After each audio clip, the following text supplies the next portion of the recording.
Hello, good morning. എൻ്റെ YouTube ചാനലിലേക്ക് സ്വാഗതം. ഇന്ന് നിങ്ങളുമായി ഷെയർ ചെയ്യുന്ന വീഡിയോ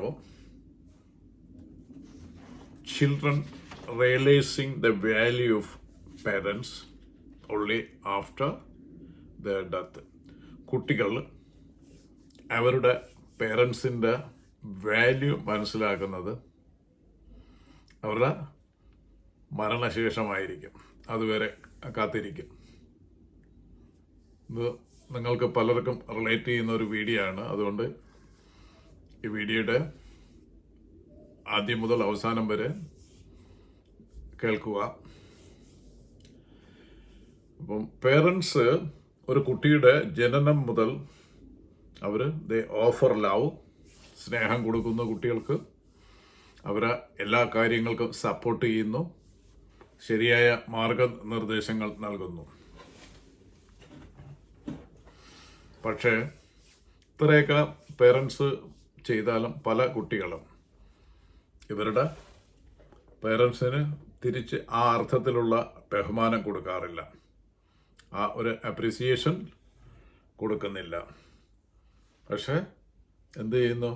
അവരുടെ മരണശേഷമാണ് അമ്മയുടെ അച്ഛൻ്റെയും വില അവർ മനസ്സിലാക്കുന്നത്. അതുവരെ ഇവരുടെ പേരൻസിൻ്റെ ഡ്യൂട്ടിയാണ് ഈ കാര്യങ്ങളൊക്കെ ചെയ്യേണ്ടതെന്ന്. അപ്പം ഇവരുടെ ഒരു മരണം അവർ ഇല്ലാതെ വരുന്ന അവസ്ഥയിൽ ആരും ഫ്രീ ആയിട്ട് അമ്മയും അച്ഛനും ചെയ്തു എന്ന കാര്യങ്ങൾ ആരും ചെയ്യില്ല. അപ്പോഴാണ് ഇവർക്ക് കുട്ടികൾക്ക് അച്ഛൻ്റെ അമ്മയുടെ ശരിക്കുമുള്ള വാല്യൂ മനസ്സിലാക്കുന്നത്.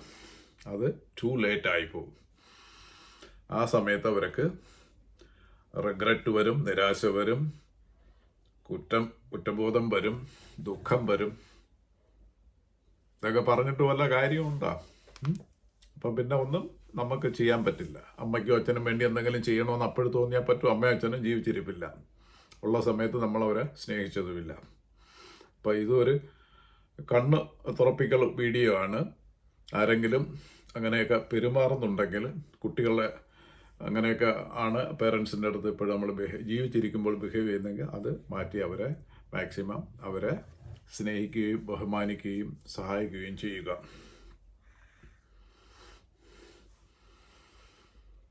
അപ്പം കുട്ടികൾ അവർ ജീവിച്ചിരിക്കുമ്പോൾ ഇതൊക്കെ ഓരോ കാര്യങ്ങളും അച്ഛനും അമ്മയും ചെയ്യുന്നത് അത് അവരെ ഒരു എക്സ്പെക്റ്റേഷൻസ് ആണ്. അത് അവർ ചെയ്യേണ്ടതാണ്, അച്ഛനും അമ്മയും ചെയ്യേണ്ടതാണ്. ആഹാരം പാകം ചെയ്ത് സമയാസമയങ്ങളിൽ ടേബിളിൽ കൊണ്ടുവയ്ക്കും. അവരൊക്കെ എന്തെങ്കിലും പ്രശ്നം ഉണ്ടെങ്കിൽ അതെല്ലാം പരിഹരിച്ച് അച്ഛനും അമ്മയും ഉണ്ട്. അപ്പോൾ അവർ അതിൻ്റെ വാല്യൂ അറിയുന്നില്ല. ഇതില്ലാത്തൊരവസ്ഥയിലായിരിക്കും ഇതൊക്കെ ബുദ്ധിമുട്ട് അനുഭവപ്പെടുന്നത്. Encourage in all situations. ഇങ്ങനെ പ്രശ്നങ്ങളും കാര്യങ്ങളും ഒക്കെ വരുമ്പോൾ അവരെ എൻകറേജ് ചെയ്യുന്നു, പ്രോത്സാഹനം കൊടുത്ത് അവരെ ഉയർത്തിക്കൊണ്ടുവരുന്നു. അപ്പം ഈ കാര്യങ്ങൾ പേരൻസ് ഈ ചെയ്യുന്ന കാര്യങ്ങളെല്ലാം ഒരു എക്സ്പെക്റ്റേഷൻസ് ആയിട്ട്, അതൊരു പ്രതീക്ഷയായിട്ട്, അതല്ലെങ്കിൽ അവർ പേരൻസ് ചെയ്യേണ്ടതാണ്, അതൊരു നമ്മുടെ ഒരു സൗഭാഗ്യമായിട്ട് കുട്ടികൾ അത് മനസ്സിലാക്കുന്നില്ല. നമ്മളിപ്പോൾ ഇത് പറയാൻ കാരണം ഇത്രയും കുട്ടികൾ അവരുടെ ബൈ ബർത്തോടു കൂടി പേരൻസും ഇല്ലാതെയൊക്കെ വളർന്നു വന്ന് അപ്പം അവരുമായിട്ട് കമ്പയർ ചെയ്യുമ്പോൾ ഈ പേരൻസ് ഉള്ള കുട്ടികൾ വളരെ സൗഭാഗ്യമുള്ളവരാണ്, അല്ലെങ്കിൽ വളരെ ഭാഗ്യവാന്മാരാണ്. അപ്പോൾ ഇവർക്ക് ഇങ്ങനെയുള്ള സൗഭാഗ്യങ്ങൾ കിട്ടുമ്പോൾ അത് നമ്മൾ അതേ അർത്ഥത്തിൽ നമ്മളതിനെ എടുക്കണം, അല്ലെങ്കിൽ അപ്രീഷിയേറ്റ് ചെയ്യണം. പിന്നെ ഈ കുട്ടികളുടെ ഈ സ്റ്റേജ് കഴിഞ്ഞിട്ട് അവർ അഡൾട്ടാവും. ഇതെല്ലാം റിലേറ്റ് ചെയ്യാം. നിങ്ങളുടെയൊക്കെ വീട്ടിലൊക്കെ അതുപോലെയുള്ള ഈ കുട്ടികൾ അഡൾട്ട് പ്രായപൂർത്തിയൊക്കെയായി കുറച്ച് ഒരു ലെവൽ ആകുമ്പോൾ അവരുടെ അഭിപ്രായങ്ങൾക്കൊക്കെ വ്യത്യാസം വരും. പേരൻസുമായിട്ടൊക്കെ ഉള്ള ശണ്ടകളൊക്കെ കൂടും. അവർ പറയുന്ന കാര്യങ്ങളൊന്നും ഇവരൊക്കെ അത്ര രസിക്കത്തില്ല. അപ്പോൾ അവരൊക്കെ ഇൻഡിപെൻഡൻ്റ് ആവണമെന്ന് തോന്നും. They want to live separate. ഇങ്ങനെയൊക്കെ ഉള്ള ഒരു ഇത് വരും. അപ്പോൾ ഈ സന്ദർഭത്തിൽ അച്ഛനും അമ്മയും പറയുന്ന കാര്യങ്ങളൊന്നും അവരത്ര ശ്രദ്ധിക്കത്തുമില്ല, അതിനത്ര വില കൊടുക്കത്തുമില്ല. പക്ഷേ പെട്ടെന്ന് അവിചാരിതമായിട്ട് ഇവരുടെ മരണം സംഭവിക്കുന്നു. അപ്പോൾ അച്ഛനും അമ്മയും ജീവിച്ചിരുന്നപ്പോൾ അവർ അനുഭവിച്ചുകൊണ്ടിരുന്ന കാര്യങ്ങളൊന്നും നോബഡി ആരും ഫ്രീ ആയിട്ട് വന്ന് ചെയ്തു കൊടുക്കില്ല. അത് നിസ്വാർത്ഥമായിട്ട്. അപ്പോൾ പേരൻസ് എന്ന് പറയുന്നത് പേരൻസാണ്. അവർ കുട്ടികൾ എന്തൊക്കെ കാണിച്ചാലും അവരൊക്കെ അതിനെ ക്ഷമിക്കുകയും പൊറുക്കുകയും ചെയ്യും. എന്നിട്ട് അവരെ കൊണ്ടുവെക്കുന്ന എല്ലാ കാര്യങ്ങളും കുട്ടികൾക്ക് വേണ്ടി ചെയ്തു കൊടുക്കാം. അപ്പോൾ ഇത് അവയർനെസ് കാരണം ഈ പേരൻസ് ജീവിച്ചിരിക്കുന്ന കുട്ടികൾ ഇപ്പോൾ ഉള്ളപ്പോൾ അവർ മനസ്സിലാക്കണം, ഇത് മരണം വരെ കാത്തിരിക്കരുത്. പിന്നെ നമുക്ക് എന്തെങ്കിലും പേരൻസിന് വേണ്ടി ചെയ്യണമെന്ന് വിചാരിച്ചാൽ പിന്നെ പറ്റില്ല. പിന്നെ നമ്മുടെ ജീവിതകാലം മൊത്തം അതൊരു നിരാശ, ഒരു കുറ്റബോധം ഞാൻ ഹണ്ട് ചെയ്തുകൊണ്ടിരിക്കും.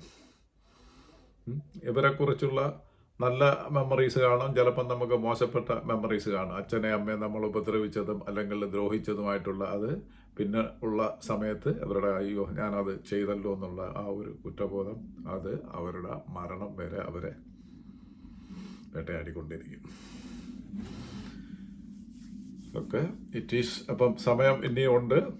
ഇങ്ങനെയൊക്കെ ഉള്ള ഇതുവരെ അങ്ങനെയൊക്കെയാണ് പ്രവർത്തിച്ചെങ്കിൽ ഇതൊരു കണ്ണ് തുറപ്പിക്കൽ വീഡിയോ ആയിട്ട് എടുത്തിട്ട് നമ്മൾ അച്ഛനെയും പേരൻസിനെയും നമ്മളെ കൊണ്ട് ചുരുക്കം പറഞ്ഞാൽ സഹായിക്കാൻ പറ്റില്ലെങ്കിൽ അവരെ ഉപദ്രവിക്കരുത്.